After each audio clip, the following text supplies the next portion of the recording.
Let's launch an email campaign. Once inside the email section of your account, go and click on the New button. When you click on New, you will be presented with all the templates that you have built for your account. At the moment, this account does not have any templates built, so we will start with blank. Let's select that template. If you're selecting blank, you'll be presented with a couple of options. There's a design editor, a code editor, and a plain text editor. Let's work with the design editor. Once the design editor has populated, you will have a pre-built section that has a couple of elements. One of these elements is going to be a text with the ability to add a link, and the second section is a title. This view in email in browser allows people to pull up the email that you send inside of their browser. We recommend that this stays available in your account. Let's navigate through the different elements. If you click on the plus button in the upper left-hand corner of your email campaign builder, you will be presented with elements. These elements should be pretty self-explanatory, but let's quickly walk through several of them.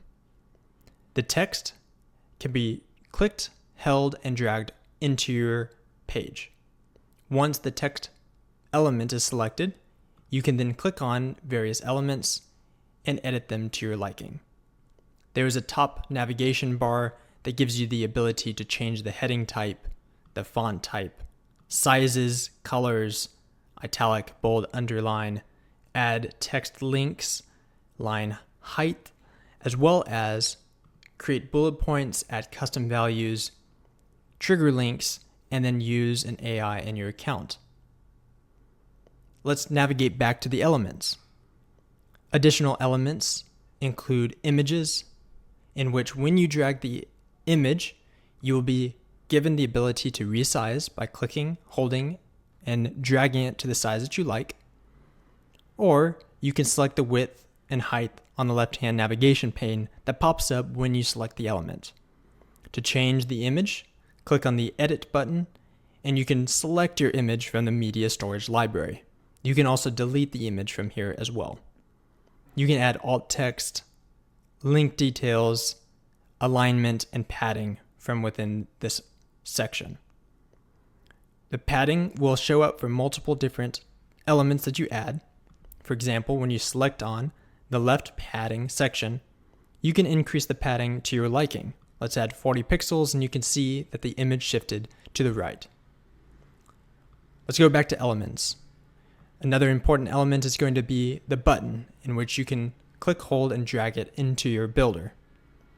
Once the button is added, you can change the button text, add fonts, and of course, add your link URL.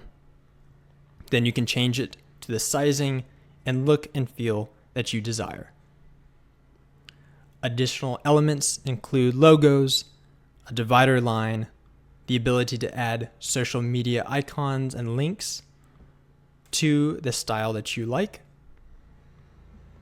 a footer section, video, custom code, a shopping cart, RSS feed, RSS items, and even an interactive image slider. The preview URL is already pre-built into the account that we saw earlier.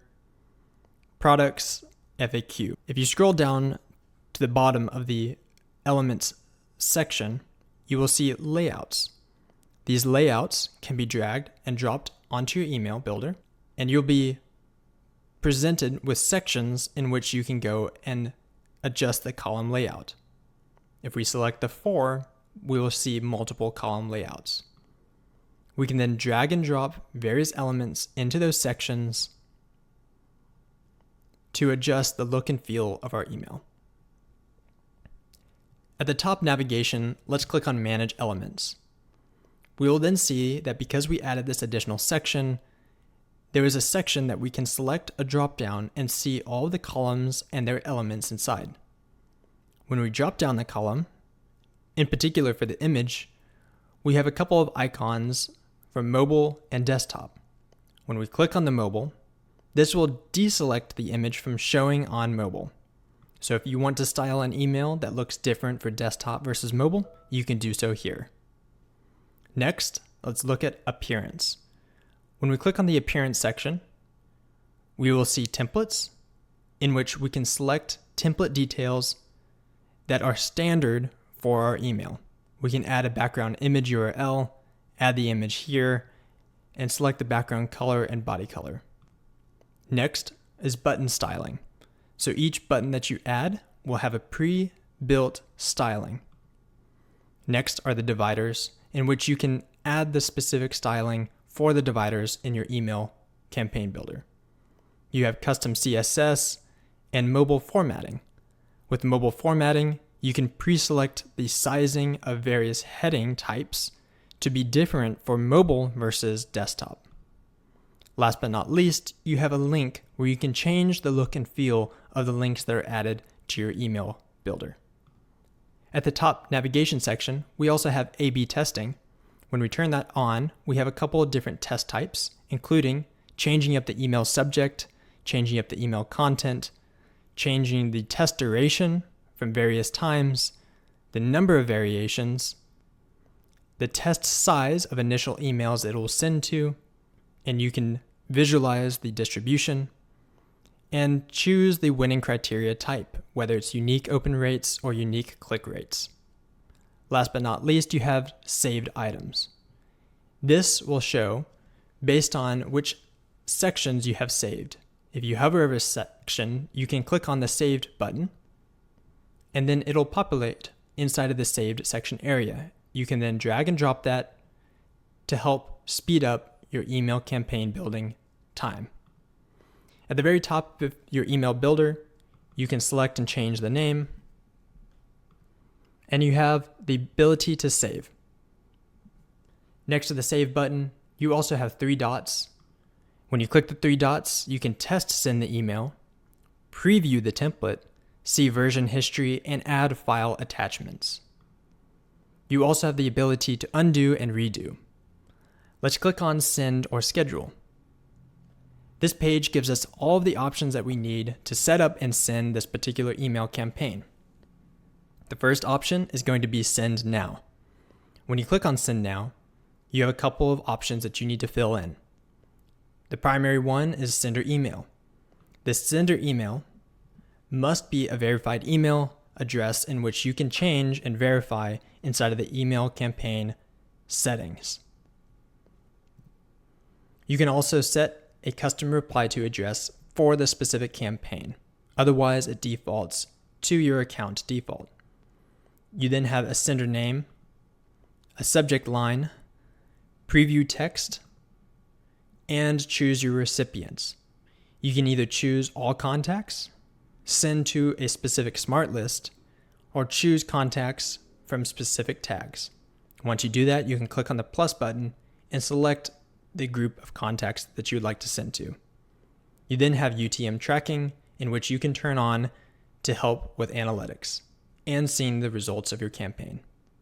Next, we can look at schedule. When we click on schedule, we can find when we want to schedule this particular action to occur and the time. We also have sender email, sender name, subject line, preview text, and the recipients. And of course, UTM tracking. Additional options are batch schedule, in which you can send the email in batches, such as sending to 25 at a time or 50 at a time. This can help test your email as you're sending, as well as warm up new emails to make sure that you land in the primary inbox and don't get marked as spam. Last but not least, you have an RSS schedule option, in which you can connect an RSS feed to your email so that each time a new blog is added to an RSS feed, an email will be sent out to your list. Last but not least, you have the ability to send a test email. If you click on that button, you can select the details of your send test email. Once you have all of your settings set, you can either save it for later, or you can select schedule or send now, depending on the option you've selected.